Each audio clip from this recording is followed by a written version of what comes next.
Esta es la foto que te decía, que de Sierra de la Nieve, sí. Vamos a ver el tema 16 de espacios naturales protegidos y te decía que en el marco normativo vamos a tener nuevamente la ley 42/2007, que de alguna manera es la ley que esas directivas europeas se materializan o como que toman forma a través de esta ley del patrimonio natural y la biodiversidad. Al final es como una ley básica que va a estar regulando todo esto de la naturaleza y la biodiversidad, los ecosistemas, entonces también hace referencia a los espacios naturales protegidos.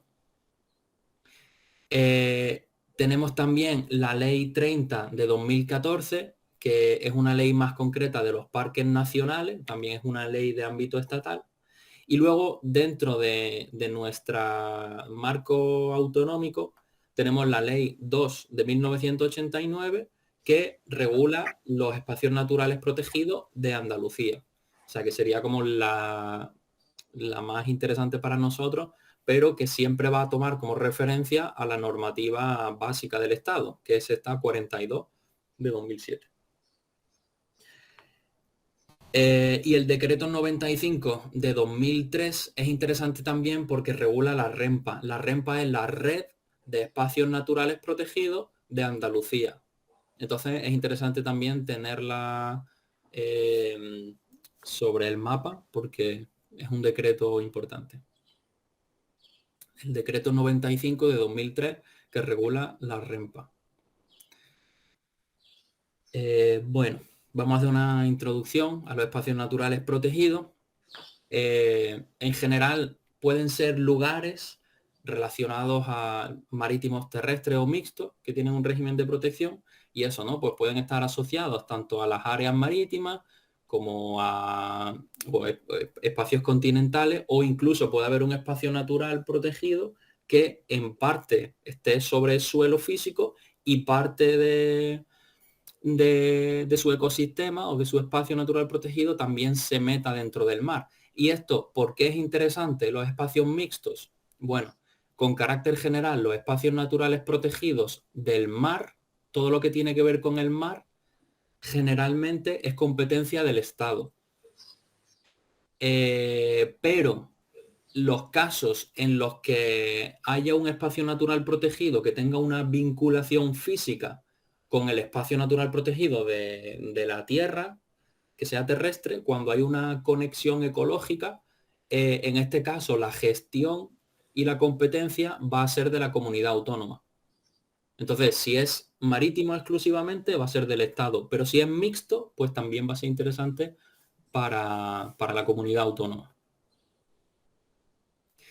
Entonces, como espacio natural protegido, pues alberga elementos naturales que son representativos, frágiles, de especial interés o que están amenazados. Y por eso pues es necesario proveerlos de una protección que preserve y conserve estos valores. Los espacios naturales protegidos pueden integrar las distintas figuras de protección. Esto es algo que ya habíamos visto anteriormente. Entonces, dentro de un mismo espacio, pues, por ejemplo, el Sierra de la Nieve que te decía, ya era parque natural, ahora no solamente es parque natural, también se ha convertido en parque nacional. Y el mismo espacio, pues puede ser parque natural, parque nacional, lugar de interés comunitario, zona de especial conservación, también puede tener lugares de importancia para las aves y puede ser CEPA, zona de especial protección para las aves. Entonces, eso siempre está, esa posibilidad está ahí. Y es interesante remarcar que aunque haya distintas figuras de protección, para simplificar la gestión, el instrumento de planeamiento va a ser compartido para ese espacio, independiente que tenga distintas figuras. Entonces, si por la figura de la protección de las aves hace falta una serie de medidas específicas, pues la va a integrar ese plan compartido, que también mirará el hábitat y mirará todo de manera integral para que se, se ahorren recursos. No vamos a hacer un plan por aquí, por aquí, por aquí, pudiendo hacer uno que lo englobe a todo. La declaración y la gestión de los espacios naturales protegidos en general va a corresponder a la comunidad autónoma. Hay algunos casos en los que va a ser competencia del Estado. Por ejemplo, la declaración de un parque nacional necesita una ley que va a ser de las Cortes Generales. Luego, que eso es del gobierno, del ámbito estatal. Luego, el resto de espacios naturales protegidos en general va a ser declarado por la administración de la Junta de Andalucía. O sea que en general va a corresponder a las comunidades autónomas. Sobre los espacios naturales se pueden establecer zonas periféricas de protección y también áreas de influencia socioeconómica. La zona periférica de protección es una cosa que ya habíamos visto de alguna manera en el tema anterior con relación a las reservas de las biosferas, que tenía como la zona núcleo, y luego por fuera tenía la zona tampón y la zona de transición, que son dos zonas que engruesan el espacio natural que se va a proteger para que haya como un margen de protección a través del espacio, ¿no? Y en eso consiste la zona periférica de protección. No solamente vamos a estar conservando el espacio natural protegido, sino que vamos a hacer un cinturón de seguridad que va a facilitar también esa protección contra agentes contaminantes que puedan venir por la atmósfera o tipo así. También en estas zonas periféricas de protección, lo normal es que se establezcan limitaciones al tipo de actividad que se pueda hacer ahí dentro. Normalmente todo lo que tenga que ver con la gestión de los recursos naturales y se realice de una manera compatible con la conservación de la naturaleza, pues no va a haber ningún problema en hacerlo, ya sea que sea la caza, el aprovechamiento de las maderas, lo que sea, siempre que se haga con sostenibilidad, pues no va a haber ningún problema. Pero claro, siempre hay limitaciones a cierto tipo de actividades y esas limitaciones en la zona periférica de protección también se pueden establecer. Aquí aparecen asteriscos, reserva natural y monte natural. Esto es porque textualmente, tanto para la reserva natural como para los monumentos naturales, se establece a nivel textual, que aparece así escrito, que van a contar con una zona periférica de protección. Sin embargo, esta zona periférica de protección no es exclusiva ni de las reservas naturales ni de los montes naturales. Otros espacios naturales protegidos pueden contar también con esta zona de protección, pero textualmente son la reserva natural y el monte natural el que se establece que la van a tener sí o sí. Y el área de influencia socioeconómica está relacionada de alguna manera con los territorios que están dentro del espacio natural protegido o alrededor, y que son territorios donde hay poblaciones que están vinculados de una manera estrecha a ese espacio natural protegido, ya sea porque pues, desempeñan actividades económicas o turísticas o culturales. Entonces, se establece como un conjunto de municipios que están estrechamente relacionados con ese espacio natural y,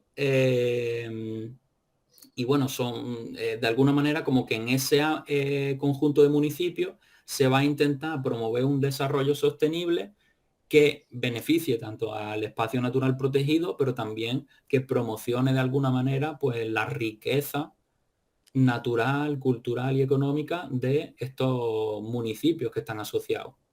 Entonces el área de influencia socioeconómica es eso, el conjunto de municipios que están dentro o incluso fuera del espacio natural protegido y que están relacionados con este.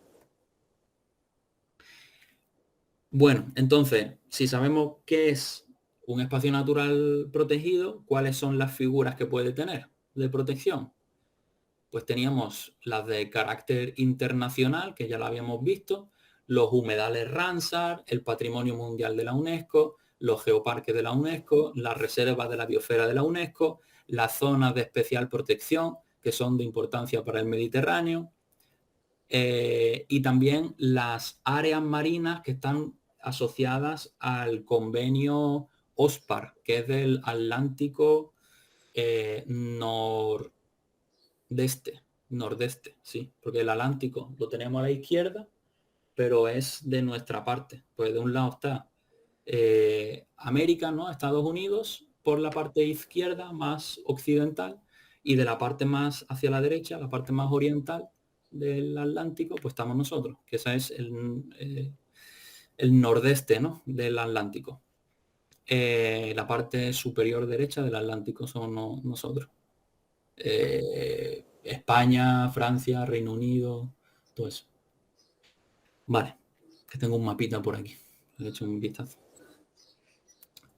A nivel comunitario, dentro de la Unión Europea, pues teníamos los lugares de importancia comunitaria que se convertían en la zona de especial conservación, y también teníamos la zona de especial protección para las aves. Ahora, ¿cuáles son las que nos van a interesar más?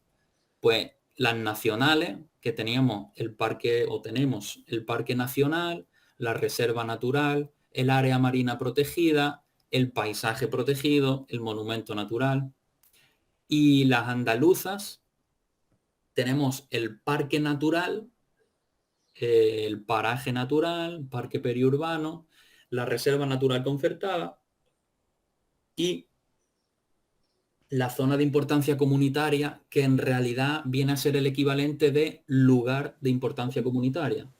Deberían de haberlo llamado igual, pero pues lo han llamado zona, entonces hay una pequeña distinción, pero en realidad se refieren a lo mismo. Una zona de importancia comunitaria luego va a ser el espacio que se va a proponer como lugar de importancia comunitaria, que luego tendrá que aprobar la Unión Europea, y una vez que esté aprobado habrá que declararlo como ZEC, haciendo un repaso de lo que vimos la última vez. Vale. Entonces tenemos dos tipos de parques, los parques nacionales y los parques naturales. Vamos a ver qué es lo común a los parques, tanto nacionales como los naturales. Son áreas naturales que deben de ser protegidas por sus paisajes, representatividad, singularidad o diversidad. Todo bastante genérico. El aprovechamiento de sus recursos va a estar, más bien, se puede limitar, pero los usos que sean incompatibles se van a prohibir. ¿Incompatibles con qué? Con la conservación, lo que te venía diciendo antes. En general, siempre y cuando sea un uso compatible con la conservación, que sea un uso sostenible, pues no va a haber ningún problema de que se pueda hacer, independientemente de que haga falta autorización o cualquier historia. Pero se va a poder hacer siempre y cuando sea sostenible y compatible con la conservación del espacio. El acceso de los visitantes, de la ciudadanía en general, también se puede limitar de cara a proteger, pues por ejemplo, a lo mejor puedes entrar a un parque en general, pero hay ciertas zonas dentro de un parque que van a estar limitadas porque a lo mejor hay ciertos valores ahí que se quieren proteger de manera especial, o simplemente se quiere dejar como una zona sin contacto humano, ¿no? Salvo la gente que esté trabajando ahí haciendo, pues, no sé, los estudios de seguimiento, de ver cómo va la evolución y todo eso, salvo esa gente que esté trabajando ahí, son espacios cerrados al público. Siempre con el tema de la conservación. También el acceso a los visitantes se puede limitar no solo por tema de conservación, sino por tema de incendios forestales. Si hay un riesgo muy alto de incendios forestales, porque a lo mejor ponte que se ha prendido fuego a un monte por abajo y tú estás en un monte arriba, pues lo normal es que evacúen a la gente que hay dentro de ese espacio y que no dejen que se meta la gente allí si hay un fuego. El planeamiento sobre estos espacios para regular los usos que se pueden hacer, los aprovechamientos y demás, va a necesitar un plan de ordenación de recursos naturales que además va a ser necesario aprobarse antes de declararse el parque, ya sea natural o nacional.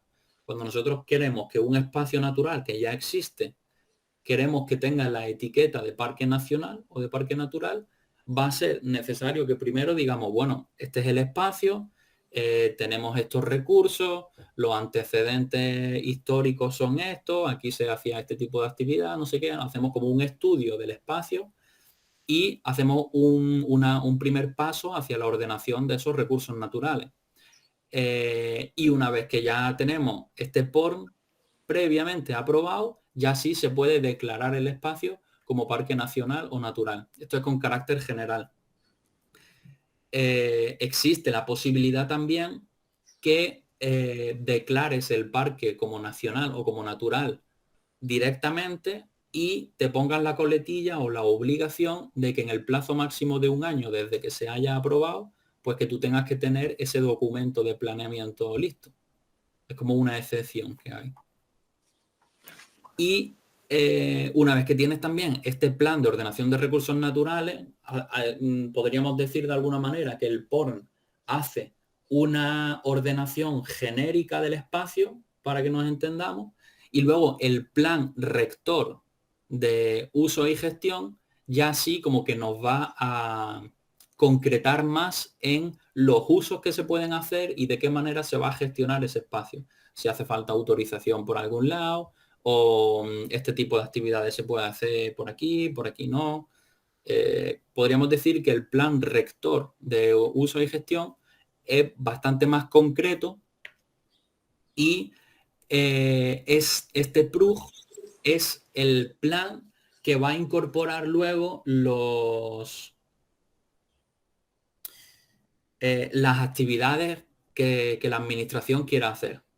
Si, por ejemplo, dentro de un espacio natural se quiere hacer actividades de prevención contra incendios forestales o se quiere a lo mejor hacer una actividad de adecuar los senderos para que la gente pueda ir por allí, caminar o quieren señalizar todas las actividades que se quieran hacer dentro de ese espacio natural protegido, en este caso un parque nacional o un parque natural, todas esas actividades se van a regular dentro del PRUG con carácter anual. El PRUG es un documento genérico que luego va a tener programación a corto plazo para cada año. Para cada año se va a estar realizando pues, una serie de actividades que se han proyectado. Vale, eso es genérico con respecto a los parques. ¿Cuáles son las características que tienen los parques nacionales propiamente? Pues bueno, son de interés general del Estado, atendiendo a eso que veníamos diciendo anteriormente de la representatividad del ecosistema, los valores que pueda tener. Por ejemplo, en el caso de Sierra de las Nieves, pues destaca los pinsapos que tiene, que son una especie, pues no es una especie que abunde. De hecho, creo que en Europa, no sé si Sierra de las Nieves es el primer o el segundo pinsapar de Europa, porque en el mundo hay otros, pero en Europa creo que no sé si era el primero o el segundo. Y en España creo que no hay más, así grandes. Y bueno, también como la característica fundamental del Parque Nacional es que para que tenga esa etiqueta necesita ser aprobado con su propia ley. Y esta no es una ley cualquiera. Bueno, en realidad sí, es una ley normal. No es una ley orgánica de esas que eran más especiales, ¿no? Es una ley normal, pero es una ley del gobierno de España. Tanto el gobierno de España como la comunidad autónoma pueden hacer sus propias leyes. Y en el caso de un parque nacional, pues la ley es del gobierno de la nación, de las Cortes Generales. Muy importante, ¿cuáles son los requisitos para que un espacio se pueda constituir como parque nacional? Pues necesita una superficie continua, que sea una misma parcela unificada, que no tenga estrangulamiento, de eso de que a lo mejor tenemos un espacio muy grande aquí, conectado aquí, hace como un cuello de botella, fino, fino, fino, y luego sigue, ¿no? Entonces tienes como, casi que serían dos. Pues no, tiene que ser una unidad masiva, grande y única con su superficie continua y sin estrangulamiento. ¿Y cuál es la superficie que tiene que tener? ¿Cuántas hectáreas? Pues van a ser, dependiendo de si va a ser un parque nacional en alguna de las islas que tenemos nosotros, o si va a estar en la península ibérica, pues van a ser o 5.000 hectáreas para las islas o 20.000 hectáreas para la península, la superficie mínima. Luego, evidentemente, esa superficie tiene que estar ocupada mayormente pues, por elementos naturales, ¿no? Tiene que tener una relevancia, una representatividad de los ecosistemas a nivel de España.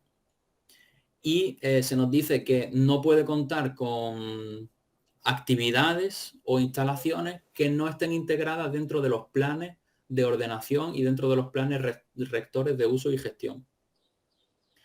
O sea que sí puede haber instalaciones, pues sí puede haber construcciones concretas y sí se pueden realizar actividades dentro de los parques nacionales, pero tiene que estar resguardado o permitido por el plan de ordenamiento que sea. Y lo que no puede haber es suelo ni urbanizable ni urbano. No se admite. Eso no quita que un suelo sea... O sea, el hecho de que no pueda haber un suelo ni urbano ni urbanizable no quita que no pueda haber edificaciones dentro. Que tú puedes tener una edificación, por ejemplo, en un terreno rural, un terreno rústico, pero no es urbano ni tampoco se puede urbanizar. Hablamos de urbanizar un terreno cuando estamos metiendo carretera asfaltada, acompañada simultáneamente por servicios de electricidad, de luz, de alcantarillado, cuando ofreces todo ese tipo de servicios que están relacionados con aquellas competencias que el ayuntamiento tiene que dar, que veíamos en el tema de administraciones locales, ¿no? El tema del agua, la luz, el saneamiento, el acceso, todo ese tipo de cosas hacen como un paquete que cuando un territorio tiene todo ese conjunto de cosas, se entiende que ya está urbanizado. Urbanizable es que se puede hacer la construcción para que se meta todo ese paquete y cuando ya tiene todo ese paquete de servicios, pues ya es urbano. Entonces, son cosas distintas. Sí puede haber construcciones, pero no puede haber suelo de categoría ni urbana ni urbanizable. Bueno, ¿cómo se declara? ¿Cuál es el procedimiento de declaración de un parque nacional? Pues bueno, como veíamos anteriormente, hace falta primeramente un plan de ordenación de los recursos naturales, salvo que se permita aprobarse de manera posterior en el plazo máximo de un año. Y los ministerios competentes en medio ambiente van a pasarle la propuesta al Consejo de Ministros, que vendría a ser como la consejería al Consejo de Gobierno. En este caso es como dentro del Gobierno de España, es el Ministerio al Consejo de Ministros. Le pasa la propuesta y el Gobierno de España dice, vale, esta propuesta me parece bien, y entonces ahora sí se la pasa a las Cortes Generales para que la aprueben como ley. Entonces primero tenemos el órgano técnico, podríamos decir así, que sería el Ministerio competente en Medio Ambiente, que hace la preparación de la documentación y se la pasa al Consejo de Ministros, que dicen entre todos ellos, vale, has hecho un buen trabajo, ahora sí ya tiene el visto bueno de todos nosotros para que se vaya al Parlamento. O sea, a las Cortes Generales, perdona. Y entonces finalmente pues tendría su aprobación en las Cortes Generales, que son quienes tienen la potestad de aprobar la ley. ¿Y cómo se gestionan los parques nacionales?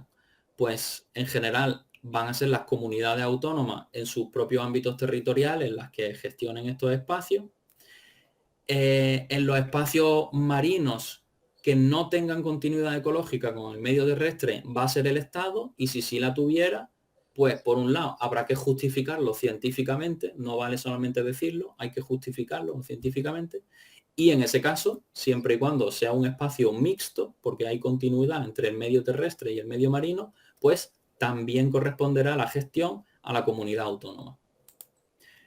Y Para realizar esta gestión hace falta un plan rector de uso y gestión, que es como más concreto.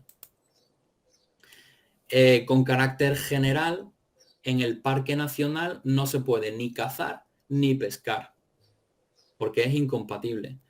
Se considera que es incompatible. ¿Hay excepciones a la caza y a la pesca? Sí. ¿Cuáles? Pues imagínate que hay que hacer un estudio, un seguimiento científico para coger momentáneamente a ciertos peces o a ciertos animales y llevarlo al veterinario, hacer lo que sea. Pues en esos casos como que son casos excepcionales y sí se permite. Pero lo que es la caza y la pesca deportiva, en los parques nacionales está prohibido. Del mismo modo, todo lo que tiene que ver con centrales hidroeléctricas, vías de comunicación de carreteras, redes energéticas como yo entiendo que se refieren más a postes eléctricos, ¿no? O porque aquí no sé si entrarían a lo mejor también conductos de gas o de petróleo, de estas cosas, no sé. Pero es posible que también sí, porque al final es energía, ¿no? En principio, toda esta infraestructura es incompatible, salvo que de manera excepcional se considere imprescindible, no haya otra alternativa que sea viable y al final, pues ¿cómo se dice? Primorioso, orden e interés público, no sé qué, tal y cual, pues se aprueba y entonces de manera excepcional sí se puede. De manera general está prohibido, pero en caso excepcional, pues también se puede. ¿Cuáles son los órganos que están relacionados con los parques nacionales? Pues el patronato es el órgano de participación directiva en el que va a estar participando tanto parte de la administración pública como de colectivos de la ciudadanía, asociaciones de preservación y conservación de la naturaleza, como que hacen un colectivo a través de este patronato y va a estar prestando asistencia al ministerio para que se gestione y se regule este espacio. ¿Y por qué es de participación directiva? Pues porque realmente este órgano, compuesto por administración y ciudadanía, va a estar elaborando la serie de propuestas de qué se va a hacer en el parque, qué es lo que hace falta, qué es lo que le vendría bien. Entonces, pues, de alguna manera como que ese órgano director es este patronato y es un órgano de participación.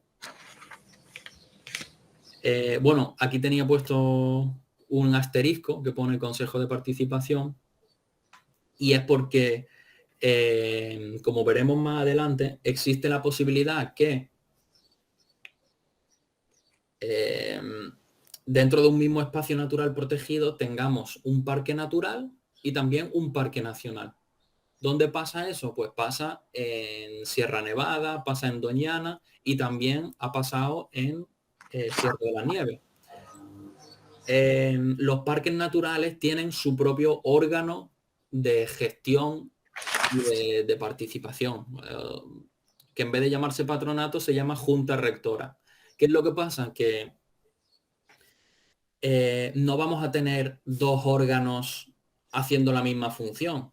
Esto vendría a ser un poco como lo de los planes de gestión. Si el espacio natural es solo uno, a mí no me interesa tener varios planes, me interesa tener un plan que sea para todo el espacio, independientemente de que el mismo espacio sea parque natural, sea parque nacional, sea CEC.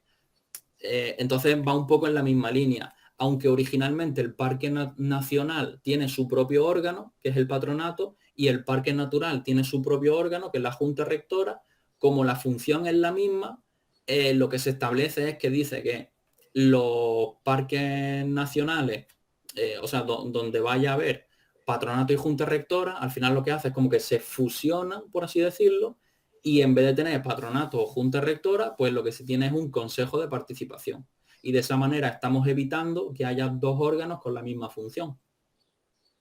Y pues esto se justifica también con los principios administrativos de vamos a ahorrar recursos, vamos a ser más eficientes y no vamos a estar gastando recursos pues tontamente, ¿no? Porque tener 2 veces lo mismo innecesariamente pues no hace sentido. Entonces eso, el órgano directivo de los parques nacionales es el patronato. Las comisiones de participación son órganos de participación y coordinación también, pero ya no es tanto a nivel de gestión directiva del espacio, sino de coordinación entre comunidades autónomas. Cada comunidad autónoma va a ser responsable del parque nacional en su territorio. Entonces, si un mismo parque nacional se extiende por más de una comunidad autónoma, hace falta comisiones de participación para que se pongan de acuerdo y pues vayan un poco a la par, que no vayan así a lo libre. Entonces, las comisiones de participación tienen lugar en parques nacionales sobre más de una comunidad autónoma. El comité científico de parques nacionales pues tiene carácter consultivo. El comité de colaboración y coordinación de parques nacionales facilita también la cooperación, la coordinación de actividades y la realización de estudios. Y el Consejo de la Red de Parques Nacionales vendría a ser como el patronato de los patronatos. Es decir, que si todos los patronatos son colectivos de los diferentes parques nacionales, el Consejo de la Red como que agrupa la participación de todos esos órganos directivos de los distintos parques nacionales. Entonces, pues es el órgano colegiado consultivo del ministerio que agrupa a los directivos de todos los parques nacionales. Por eso es el Consejo de la Red de Parques Nacionales. Vale. La red y el plan director de parques nacionales. La red incluye muestras representativas de los ecosistemas españoles y la gestión de la red en sí misma, no de los espacios, sino del concepto de la red, de ese órgano de gestión comunitaria, corresponde a la Administración General del Estado. Y el plan director se aprueba mediante Real Decreto del Gobierno de España y va a tener una vigencia máxima de 10 años, que es como un plan director para el conjunto de parques nacionales, así como más genérico. Vale, pasamos a otra figura de protección, las reservas naturales. Protegen ecosistemas, comunidades o elementos biológicos que se caracterizan por su rareza, fragilidad, importancia o singularidad. ¿Cómo se va a llevar la gestión de las reservas naturales? Pues bueno, todas las actividades que puedan alterar los ecosistemas se van a prohibir. En las reservas naturales va a estar la realización de actividades en las reservas naturales también como que va a tener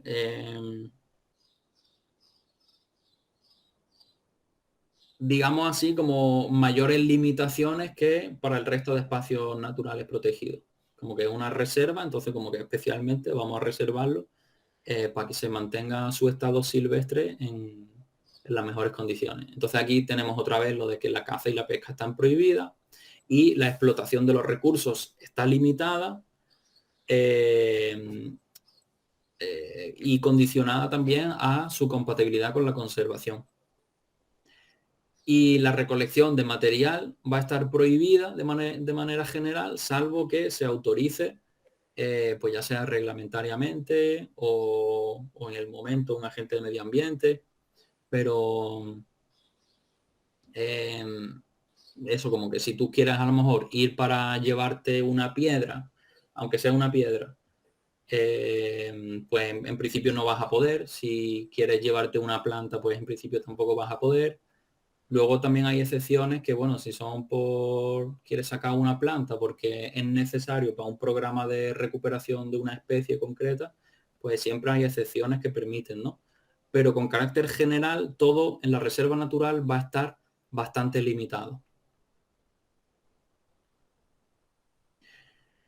La reserva natural requiere un plan de ordenación de recursos previo tiene zona periférica de protección y no puede contar con, todo su suelo no es urbanizable, no se puede urbanizar. En Andalucía hay 28 reservas naturales. Las áreas marinas protegidas. De momento estamos viendo las figuras que son de carácter estatal. Hemos visto Parque Nacional, Reserva Natural y ahora vamos a ver las áreas marinas protegidas. Estas áreas se integran en la red de áreas marinas protegidas de España, esa es la RAMPE, la red de áreas marinas protegidas de España, que se regula en la Ley 41 de 2010, que es la Ley de Protección del Medio Marino. Y bueno, aunque esta es una figura estatal, incluye, como ya habíamos visto en el tema anterior, tanto la CEPIN como la JOSPAR, que son todas áreas marinas. La CEPIN del Mediterráneo y la JOSPAR del Atlántico. Y tenemos aquí un mapita. Por un lado vamos a ver en color azul la JOSPAR y en color rojo CEPIN. Aquí está el estrecho de Gibraltar, el océano Atlántico, el mar Mediterráneo. Entonces, del OSPAR, del convenio OSPAR, tenemos el espacio marino del Tinto y Odiel, que se correspondería con esta parte de aquí de la desembocadura del Tinto y del Odiel. Tendríamos también el Golfo de Cádiz y el espacio marino de la bahía de Cádiz. Aquí estaría Cádiz. Entonces estas tres son los espacios del convenio OSPAR, solamente estos tres. Por el lado, dentro de las áreas marinas protegidas del Mediterráneo, pues tendríamos los acantilados de Maro y Cerro Gordo.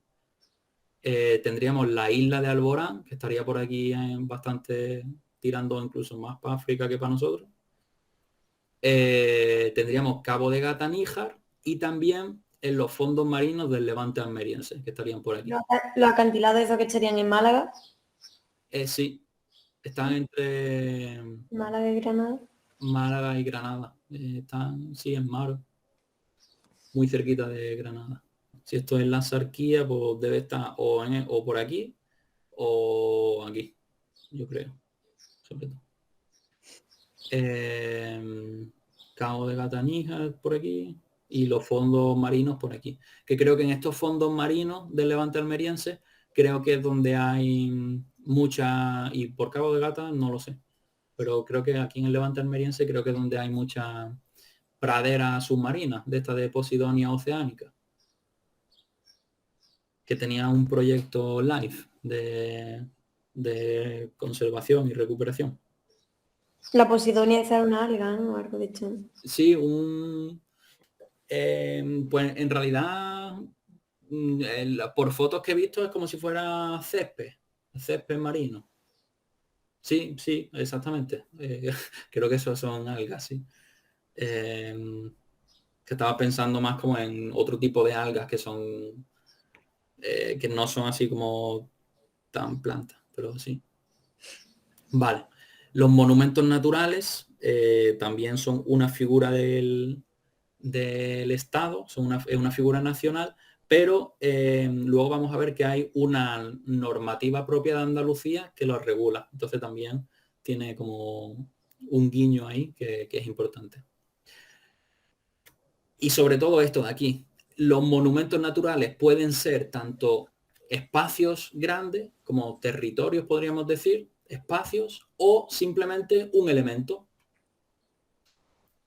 concreto, por a lo mejor un árbol muy simbólico, no sé qué, porque se declara como monumento natural. O una figura que tenemos, por ejemplo, aquí en el Torcal de Antequera tenemos el tornillo del Torcal, ¿no? Que es como una formación geológica pequeña, pues que también como que es muy singular, muy característica. Y pues no es como un espacio, a lo mejor son unas piedras que tienen 3 4 metros a la redonda y poco más. Y luego en alto pues también tiene un poquito, pero que no es como... Entonces eso pueden ser tanto espacios como elementos y son monumentos porque tienen una notoria singularidad, rareza o belleza. ¿Qué tipos de monumentos naturales hay? Pues tenemos los de carácter geológico, que tienen que ver más con el tipo de mineral eh, con el que están formados, de carácter geográfico, que yo creo que tiene que ver más con el contexto del espacio, del paisaje, biótico, cuando pues, está relacionado con las especies vivas del lugar, ecocultural, cuando tiene que ver con la relación que tiene el ser humano con ese espacio, y mixto si se combinan alguno de estos. Eh, mm,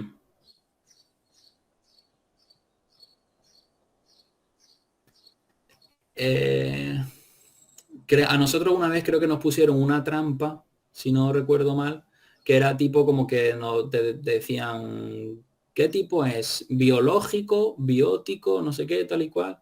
Y no es biológico, es biótico. Como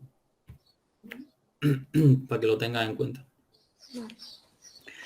Dentro del concepto de monumento natural se incluyen árboles singulares, formaciones geológicas, yacimientos paleontológicos y mineralógicos, estratotipos y otro tipo de elementos relacionados con la gea, con lo que tiene que ver con la roca madre de la Tierra, la plataforma continental y todo eso. Los estratotipos, por ejemplo, que hay veces que tú vas por el monte y te encuentras como que es como si el interior de la montaña hubiera salido hacia afuera y entonces tú puedes ver como las distintas capas de diferentes minerales que tiene la montaña, ¿no? El interior. Entonces eso también, eso se refiere con los estratotipos. Bueno. Explotación de recursos, pues va a estar limitada también, salvo que sea compatible con la conservación. Y como te decía, es una figura estatal, pero aquí hacemos un guiño también porque dentro de Andalucía se regula con el decreto 255 de 1999. Entonces, pues también echarle el ojo a eso. Paisajes protegidos, también figura estatal. Son territorios con valores naturales, estéticos y culturales. Se declara por el Consejo de Gobierno y en los objetivos tiene conservar los valores singulares que están estrechamente vinculados a la belleza del paisaje y preservar la interacción armoniosa entre la actividad que está realizando el hombre con la naturaleza de su entorno, ¿no? Esa interacción entre la cultura y la naturaleza. Y de alguna manera también se quiere preservar esa práctica tradicional, porque en los paisajes protegidos como que tiene una importancia sensible la belleza del paisaje, pero es que en buena parte de las ocasiones ese paisaje no es un paisaje 100% natural. Voy a quitar esto. No es un paisaje 100% natural, sino que muchas veces es la mano del hombre a través de su actividad con la naturaleza, pues ya sea por medio de la agricultura, de la ganadería o lo que sea, que esa actividad de alguna manera como que va configurando el paisaje y lo va moldeando. Entonces, en función de la actividad que tiene el hombre, pues el paisaje que se genera es uno u otro. Entonces, en los objetivos está, pues vamos a proteger el paisaje y vamos a preservar esa interacción armoniosa y vamos a mantener en la medida de lo posible esas prácticas tradicionales que ya se sale un poco dentro de la conservación de la naturaleza, pero que está yendo un poco también a la protección y conservación de la cultura nuestra, que pues bueno, con el tema del despoblamiento, el envejecimiento de la población, todas estas cosas, pues como que hay mucho saber y hay mucho conocimiento cultural nuestro, pues que se está perdiendo también. Y es interesante mantener. Y bueno, en Andalucía tenemos dos paisajes protegidos. Por un lado, el río Tinto en Huelva y por el otro lado, el corredor verde del Guadiamar en Sevilla. Son los dos que tenemos. Y ahora sí, pasamos con los parques naturales a las figuras de protección que son de ámbito andaluz. Entonces, al inicio habíamos visto los parques nacionales, habíamos visto los parques a nivel general con las características esas. Y luego los parques nacionales con sus propias características. Y ahora vamos a ver los naturales, que no son nacionales, los naturales. Son autonómicos y se regulan mediante el decreto 15 de 2011. El aprovechamiento de sus recursos va a ser limitable, se prohíben los usos que sean incompatibles con la conservación, el acceso a los visitantes se puede limitar por razones de conservación, lo de los incendios forestales que te decía, y el aprovechamiento de los recursos se va a regular finalmente en ese plan rector de uso y gestión. ¿Cómo se declara un parque natural?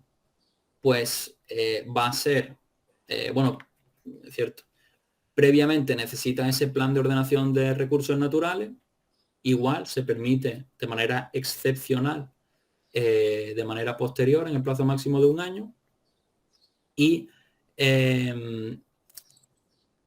va a ser la consejería la que va a elaborar ese proyecto, que se la va a pasar al Consejo de Gobierno y va a ser el Consejo de Gobierno quien, mediante decreto, apruebe la declaración del parque natural.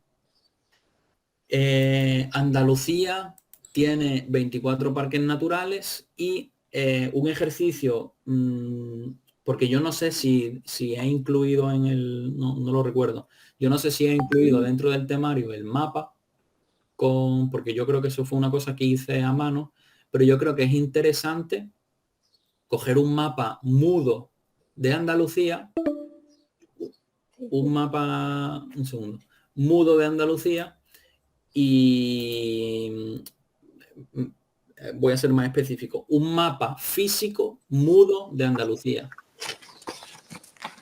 Porque al ser físico vamos a poder ver también como las cadenas montañosas, dónde están los valles, y va a resultar más fácil localizar pues las distintas partes. Y sobre ese mapa mudo decir, vale, pues este parque natural está por aquí, este tal está por aquí. Y yo concretamente, no sé, quizás después a lo mejor te puedo pasar una foto. Tengo hecho eso con los parques naturales, con la reserva de las biosferas, con los geoparques.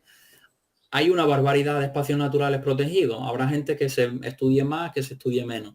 Yo me quedé nada más con unos poquitos y luego pues, a mí me ha pasado también que un examen me han preguntado algunos de los que no tenía.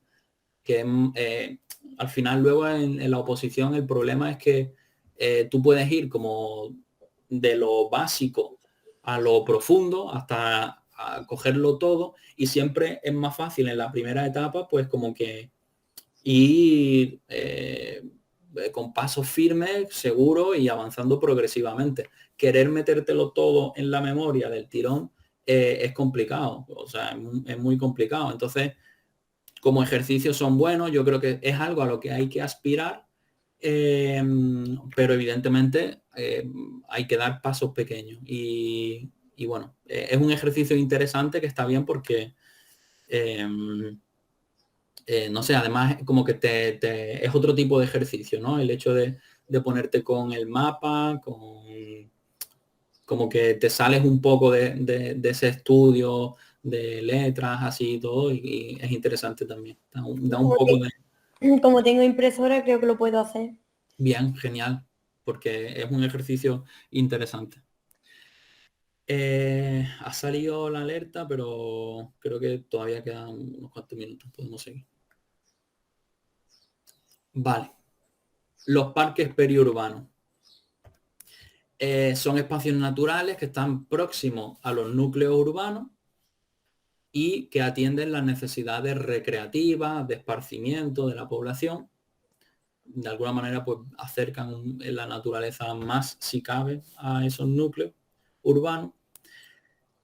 Son parques que se van a declarar y gestionar por los municipios, pero que van a necesitar de un informe por parte de la Consejería de Medio Ambiente.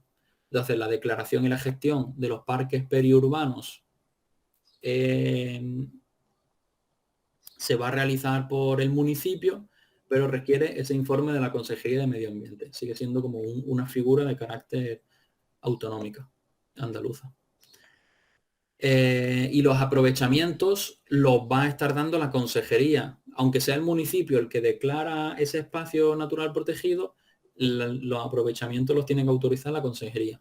Y siempre y cuando sea sostenible el tipo de aprovechamiento que se haga, pues no va a haber ningún problema. Se va a poder autorizar ese aprovechamiento.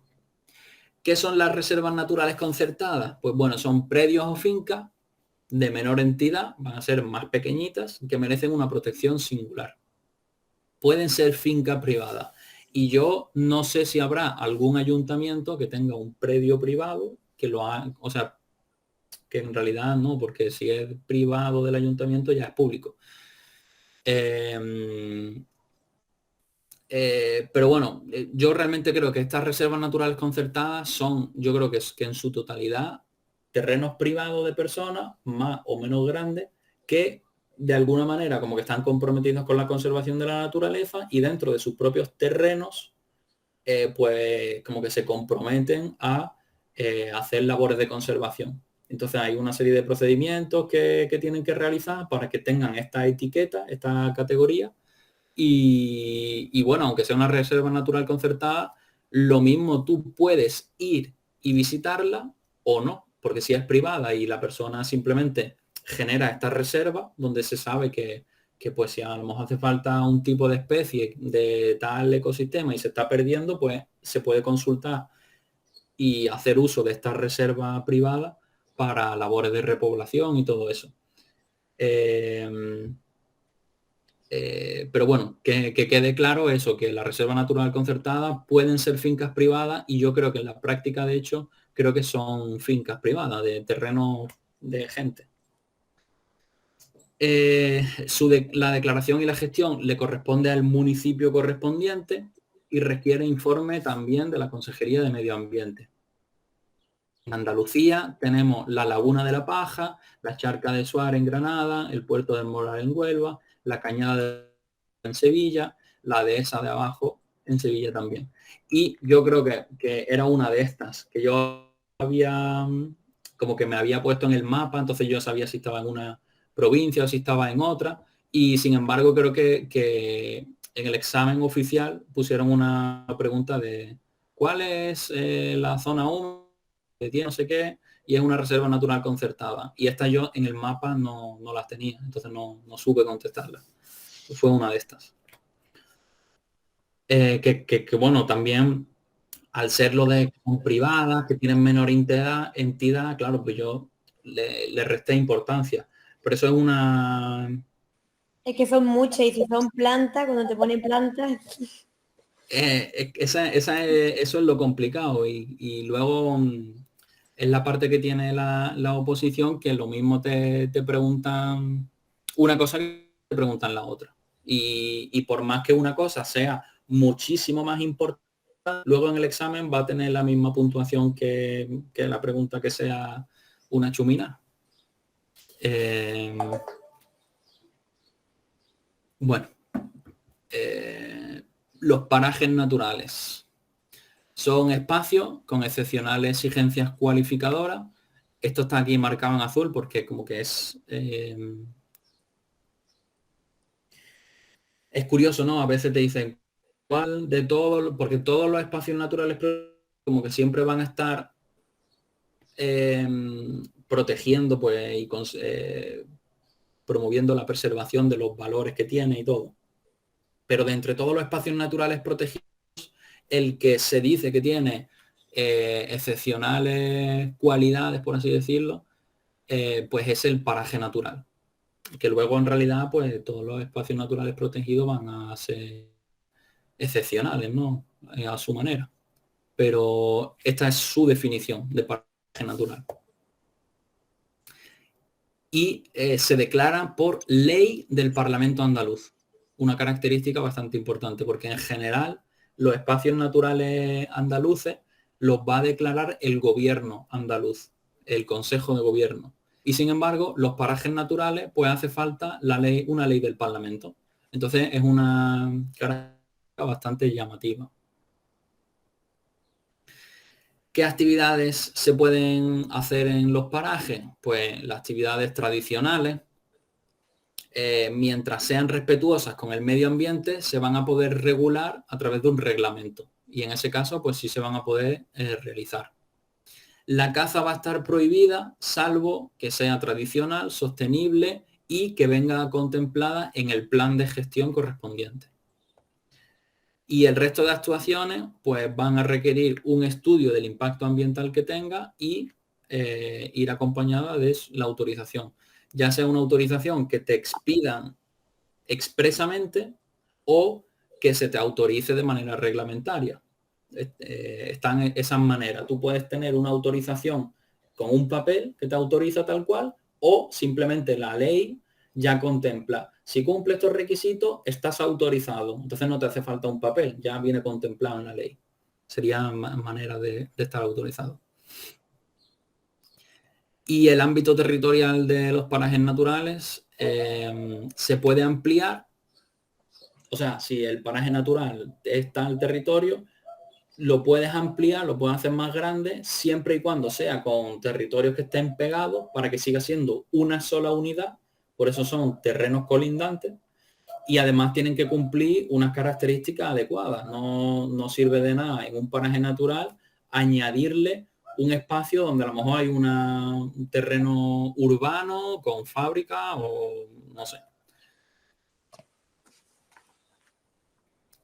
Muy bien. Estábamos con los parajes naturales y continuamos entonces. Las autorizaciones en los espacios naturales protegidos. En general va a ser la Consejería de Medio Ambiente la encargada de dar estas autorizaciones para actividades. Y con respecto a la licencia urbanística, el tema del urbanismo es una cosa que corresponde a los ayuntamientos. ¿Qué es lo que pasa? Que el ayuntamiento, para ofrecer una licencia urbanística dentro de un espacio natural protegido, aunque le corresponda, la competencia sea suya, va a necesitar que la Consejería de Medio Ambiente emita un informe y pues por si tiene que decir, oye, mira, pues que aquí no puedes o que aquí sí, pero tienes que tener cuidado con esto. Hace falta esa información por parte de la Consejería. Entonces, la competencia para ofrecer licencias urbanísticas dentro de los espacios naturales protegidos corresponde al ayuntamiento, pero requiere ese informe de la consejería y si la consejería dentro de un espacio natural protegido dice que no se puede, si se lo deniega, pues es vinculante y por más que sea competencia del ayuntamiento, pues no se va a poder dentro de un espacio natural protegido. Las infraestructuras lineales van a estar prohibidas con carácter general, lo que estábamos viendo también anteriormente con los parques nacionales. En general están prohibidas, ¿no? Hablamos de carreteras, conducciones eléctricas, conducciones de agua o incluso de gas natural o lo que sea. Con carácter general están prohibidos, pero se pueden llegar a autorizar siempre y cuando superen un procedimiento de prevención y control ambiental, como un estudio, ¿no? Del impacto que pueda tener y eso hay un tema que es el 19 que está en los temas marrones, que trata precisamente sobre los instrumentos de prevención y control ambiental, que son como que, bueno, cuando vamos a hacer cosas sensibles con los espacios naturales protegidos o la naturaleza en general, o la contaminación o lo que sea, pues vamos a poner unas autorizaciones donde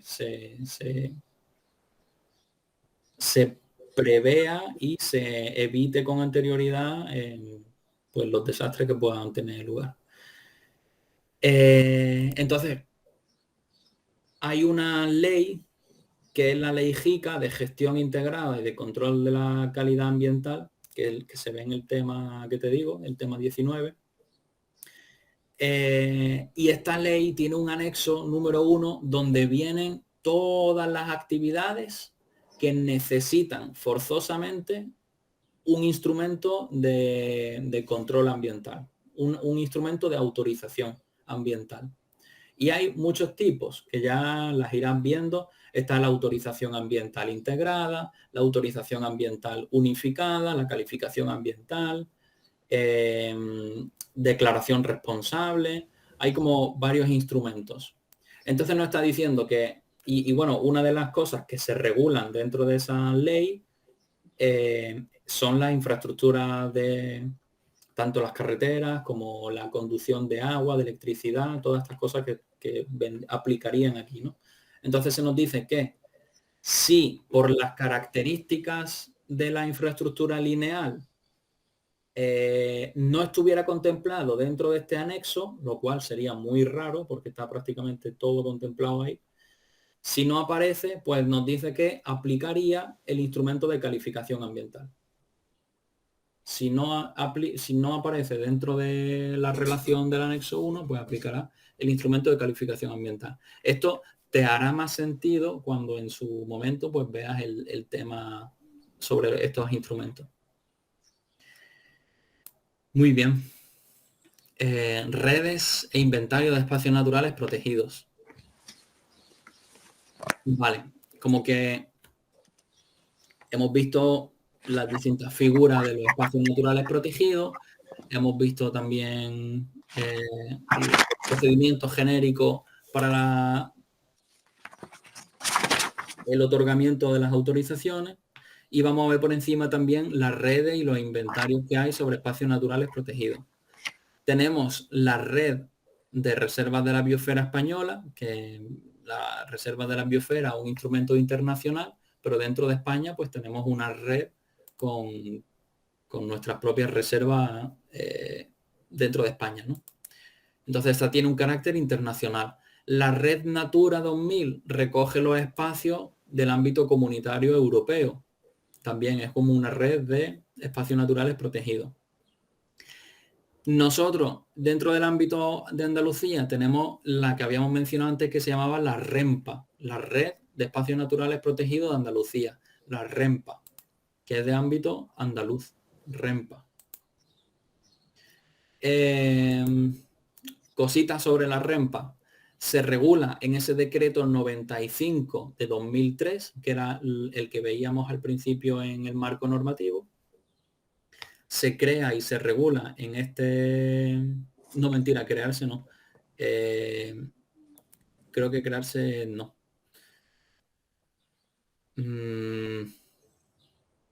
O es posible que sí, porque la ley del 89 no sé si contempla la creación de la REMPA. Pero bueno, se regula en el decreto 95 de 2003 y esta red, por más que sea una red andaluza, puede formar parte de otras redes de ámbito superior. De hecho, la REMPA, yo creo que buena parte de los espacios de la REMPA está incluido dentro de la red Natura. Sí es verdad que no son todos los espacios de la REMPA, pero buena parte sí. Y esta red andaluza tiene 311 espacios sobre los cuales se pueden solapar diferentes figuras de protección, como habíamos visto.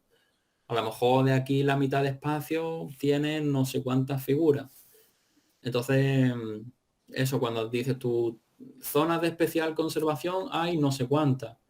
Zonas de especial protección para la ave hay otras no sé cuántas, pero que en realidad de ese grupo y de ese otro grupo, muchas en realidad son las mismas. Vale, eso por el lado de las redes. Luego los inventarios. Tenemos el inventario español de espacios naturales protegidos, de la red Natura 2000 y otras áreas protegidas por instrumentos internacionales. O sea que dentro de este inventario se incorporan todos estos espacios, que también son un mismo espacio nacional, pues también puede ser comunitario, internacional y demás.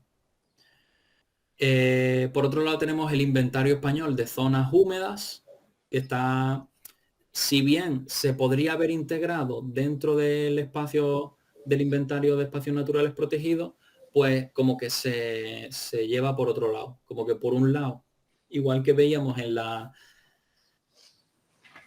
normativa europea, que teníamos la directiva Hábitats por un lado y la directiva Aves por otra, se suele hacer una distinción entre los inventarios de espacios naturales protegidos en general y luego concretamente las zonas húmedas que tienen que ver con las aves.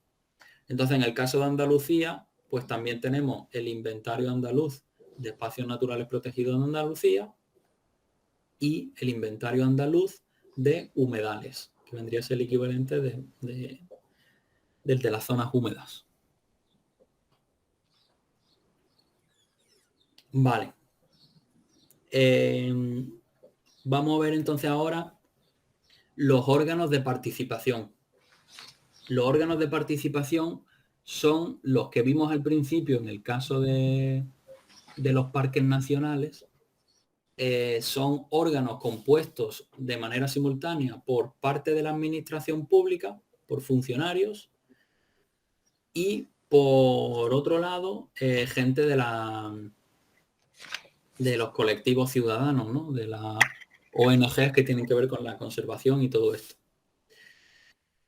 Y forman estos órganos de participación y lo que hacen es dar asistencia a la consejería en la gestión y administración de los espacios naturales protegidos. Entonces, ¿cuáles son esos órganos de participación? Pues tenemos la Junta Rectora, que es propia de los parques naturales, la Junta Rectora propia de los parques naturales, y de hecho es exclusiva de los parques naturales, la Junta Rectora. Y hay una peculiaridad. Te decía anteriormente que cuando un parque natural se convertía en parque nacional, tenía ya de manera simultánea dos figuras de protección. En vez de haber junta rectora, que es del parque natural, y patronato, por otro lado, lo que hacía que se juntaban y se convertían en consejo de participación. Esto ha sucedido así con Sierra Nevada y con Doñana, que ellos tienen consejo de participación.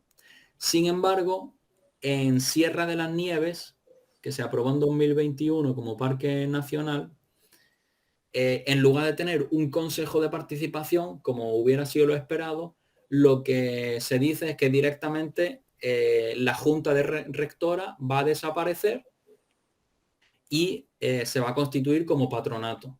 Entonces, al disolverse uno y solamente estar el patronato, pues ya no se fusionan, simplemente queda el patronato.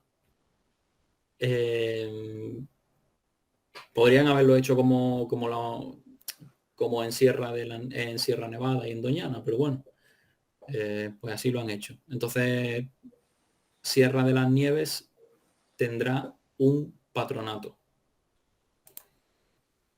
Entonces, por un lado, el órgano de la Junta Rectora en los parques naturales, otro órgano de participación es el patronato, que se corresponde con los parques nacionales, por un lado, pero también con aquellos parajes naturales o reservas naturales que estén inscritos en acuerdos internacionales.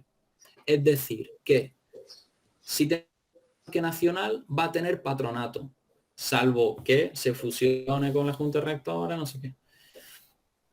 Que son en parques nacionales tenemos 3, o sea que eso es bastante fácil. 2 van a tener consejo de participación y este último de Sierra de la Nieve tendrá patronato. Vale, entonces los parques nacionales ya lo podemos quitar de la ecuación. Nos quedan los parajes naturales y reservas naturales. Todo paraje natural y toda reserva natural que también tenga una figura de protección internacional, el órgano de participación que va a tener se va a llamar patronato también. Siempre que un paraje o una reserva natural tengan una figura de protección internacional, el órgano de gestión y administración se va a llamar patronato. Y si no, el resto de parajes naturales y reservas naturales que no tienen figura de protección internacional, lo que van a hacer es que se van a adscribir al Consejo Provincial de Medio Ambiente y Biodiversidad. Entonces, cada provincia tiene su Consejo Provincial de Medio Ambiente y Biodiversidad y entonces todos los parajes naturales o reservas naturales que no tienen figura internacional se adscriben a este Consejo Provincial. Y ese Consejo Provincial pues será el órgano de gestión y administración. Y el otro órgano de participación, como veníamos diciendo anteriormente, es el Consejo de Participación, que absorbe y sustituye a la Junta Rectora y Patronato, evitando la duplicidad innecesaria de órganos. Y los únicos consejos de participación que hay son el de Doñana y el de Sierra Nevada. En Sierra de las Nieves lo que habrá será un patronato. La planificación en los espacios naturales protegidos.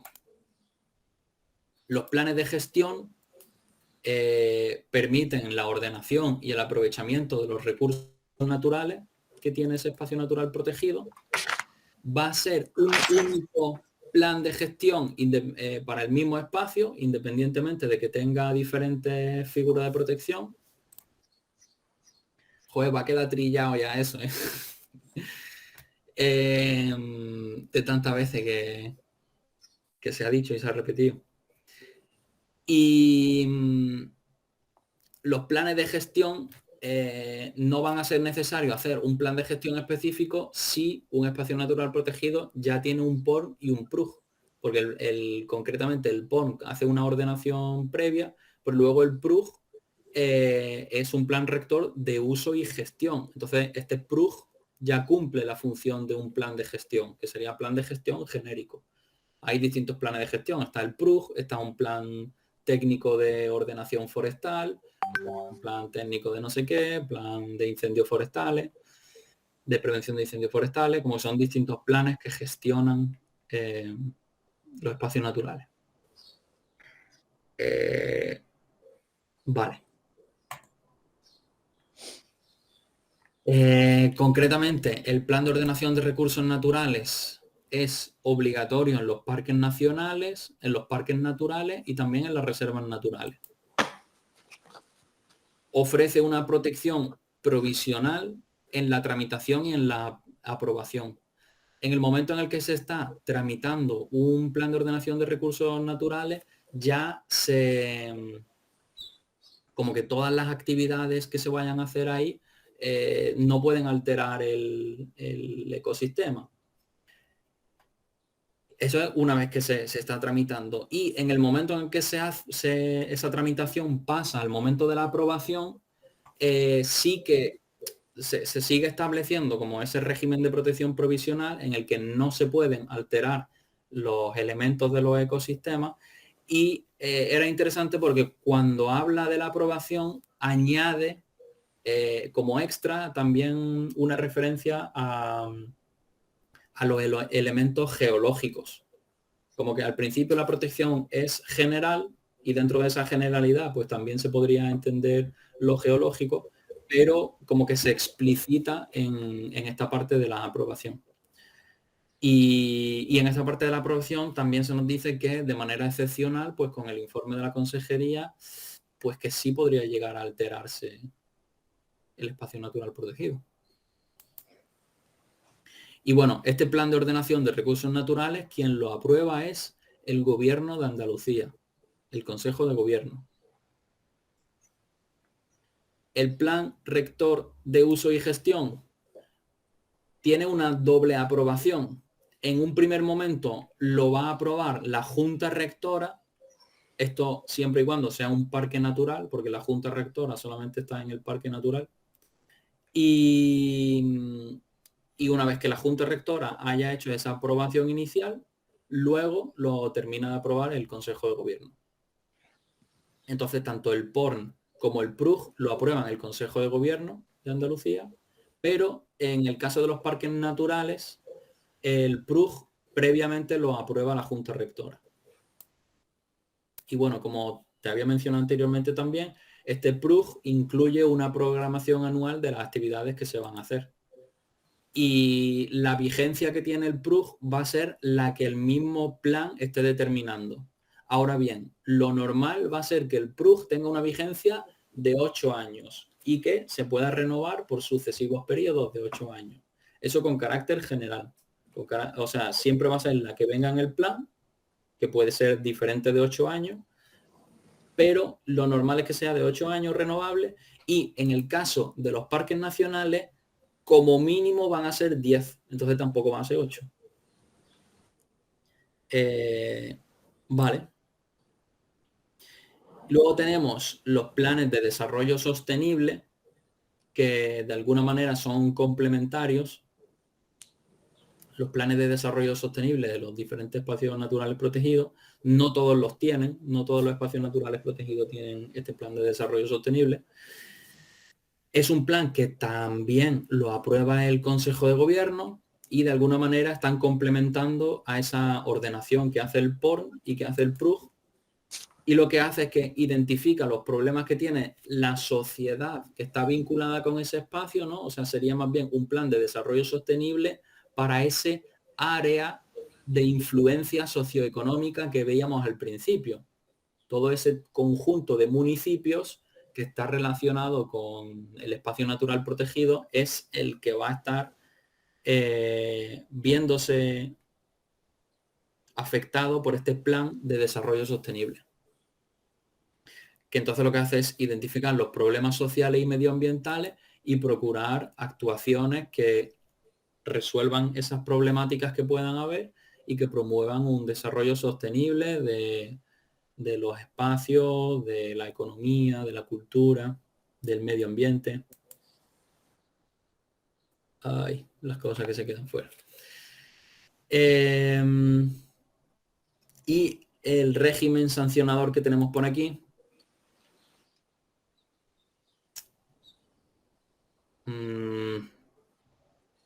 Veremos, creo que esto me va a tapar. Bueno, no pasa nada. Sí, bueno, en general las infracciones pues, son vertido, deterioro, ausencia de autorización, ¿no? O sea, evidentemente un espacio natural protegido, tú no puedes derramar productos químicos ni hacer nada que deteriore la infraestructura o hacer actividades que necesiten autorización y tú no las tengas. O si hay condiciones de un espacio natural protegido, ¿no? Como que hay un espacio natural protegido, tiene características que son propias, son singulares y que de alguna manera están contribuyendo a que ese espacio natural esté protegido por esos mismos condicionantes que tiene o esas condiciones que tiene. Si tú la estás alterando, pues también estás cometiendo una infracción. Los daños, sí, ya no sé qué pone. ¿Cómo? Daño y molestia a especies. Ajá, sí, exactamente. Porque lo estoy leyendo aquí, ¿no? Muy bien. El incumplimiento de las condiciones, el fondeo de los buques tanques, que son en Doñana, por ejemplo, como que tenían depósitos de combustible, como van las barcas por ahí y como que necesitan repostar o lo que sea y tienen como depósitos de combustible fondeados en el fondo de los humedales. Pues también es una infracción. El acceso a los recursos sin respetar las condiciones, ¿no? Al final son cosas bastante previsibles. Reintroducir especies sin respetar lo dispuesto. Bueno. Entonces, simplemente aquí el tema del régimen sancionador, pues cada ley tiene la suya, pero lo que vamos a remarcar aquí simplemente es que la ley del patrimonio natural y biodiversidad, lo destacable podríamos decir que es su régimen de prescripciones, que es del tipo 5x2. Las infracciones prescriben en función de si son muy graves o infracciones, a los 5, a los 3 y a los 1 año respectivamente, y lo mismo con las sanciones, tanto las infracciones como las sanciones prescriben a los 5, 3 y 1 año en función de su gravedad. En la ley 289 de espacios naturales, ¿Y sí, por eso te pone 5x2? es Eso no... que eso en realidad es una codificación que yo me he inventado para mí y que en realidad ahí no está explicada, yo tendría que explicarla. Eh, Porque eso luego facilita, a mí me ha facilitado mucho como saber rápidamente cuánto tiempo tarda en prescribir una infracción o una sanción en función de su gravedad. Es un poco lo mismo que te decía con el dinero. Cada ley tiene su peculiaridad, pero luego hay patrones que se repiten en todas las leyes y en todos los decretos que vamos a ver. Entonces, yo he ido identificando esos patrones y le he ido poniendo nombres, por así decirlo, ¿no? Está el régimen a nivel de dinero. El que es grande es porque las infracciones muy graves superan más de 300.000 euros, ¿vale? Los estándares, si es pequeña, entre comillas, lo más que te pueden cobrar por una infracción muy grave va a ser 300.000 euros, eso lo entiendo como pequeño, y si supera esos 300.000 euros por una infracción muy grave, ya estamos hablando de que el régimen de cuantía económica ya es grande, como que supera esos 300.000. Y aquí también luego entra que dentro de ser grande puedes superarlo porque son 450.000, puede ser 1.000.000 de euros, 2 millones de euros, pero bueno, como que ese grupo de infracciones pequeñas como que ya están todas dentro del concepto de pequeñas y van de 60 a 600 euros, de 600 euros a 60.000, de 60.000 a 300.000, tipo así. Vale. Y entonces como que ya te sabes que el pequeño se corresponde con eso y te ahorra mucha paja mental. Pero eso te lo tendré que explicar en una clase concreta para que puedas sacar rendimiento de eso. Tanto de las cuestiones monetarias como del régimen de prescripciones, que lo mismo está 5x2, está 5x1, está el normal, y luego están los especiales, que son especiales, porque no entran dentro de ningún patrón. Vale. Entonces, la ley 289, la particularidad que tiene es que normalmente en función de cuánto dinero hay que poner la multa, en función del dinero de cuánto vaya a ser, si es una multa muy grande, quien la va a poner va a ser o el Consejo de Gobierno, o el consejero, o el director general de la consejería, o un delegado provincial. Es como la estructura. Mientras menos dinero sea la multa, pues va a ser el de más para abajo. Mientras más dinero, el de más para arriba. Entonces, en este caso, normalmente están esas 4 divisiones: delegado provincial, director general, consejero y ya lo último, el consejo de gobierno. Eso es lo normal. Entonces aquí, como particularidad, nos dice que no hay director general y quien asume el dinero que normalmente le corresponde al director general es el de abajo, el delegado provincial. Vale. Y luego, en la ley de Doñana, bien, en la ley de Doñana, las particularidades que tiene, que en vez de decirte cuánto dinero te va a costar, te dice, pues va a ser de una décima parte del salario mínimo interprofesional o de una quinta parte hasta 10 veces el salario mínimo interprofesional. De 10 a 100 o de 100 a 1000. Entonces, lo normal es que te diga un dinero, ya sea en pesetas, porque sea una ley antigua, o en euros, porque sea más moderna. Esto es una particularidad, que te diga las multas en base al salario mínimo interprofesional, eso es exclusivo de esta ley, por lo menos en nuestro marco normativo. Y además el régimen de prescripción es especial, porque las infracciones muy graves prescriben a los 4 años, las graves a los 2 años y las leves a los 2 meses. Y las sanciones, pues 4 años, 2 años y 1 año.